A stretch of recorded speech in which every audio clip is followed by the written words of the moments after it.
ઇન્દિરાબેન, શું તકલીફ હતી તમને? મને છે ને પેલા વજન પેટ બહુ જ ભારે રહેતું અને તકલીફ થતી હતી. કમરમાં ને બધેમાં કમરમાં દુખાવો હતો. કામ કરવામાં તકલીફ પછી થતી કામ હતી. કરવામાં તકલીફ હતી, વાંકા વળવામાં અને તો કમર દુખતું. હમ. અને ત્યાર પછી દવા લેવાથી મને કે થોડો ફાયદો થઈ ગયો. વજન પણ મારું વધારે હતું. હા 66 કિલો જેવું હતું, એમાંથી 4 કિલા જેટલો ફેર પડી ગયો છે. બરાબર. અત્યારે 62 કિલા જેવું છે. અત્યારે કમરમાં કે જે કંઈ દુખાવો જે હતો કંઈ દુખાવો હતો એ સદંતર નાબૂદ થઈ ગયો છે. બરાબર.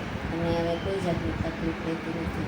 3 મહિના જેટલી દવા ચાલી હા, તમારે 3 બરાબર? મહિનામાં મને ઘણો ફાયદો થઈ ગયો છે. ઓકે, સરસ સરસ. એને બધું ભારે રહેતું તો એ હવે મને સંધિઓ વાહ હતો. વાહ હતો તો એ પણ જતો રહ્યો છે. અને કામકાજ કરવામાં હવે કંઈ તકલીફ પડતી નથી. બરાબર. સરસ સરસ.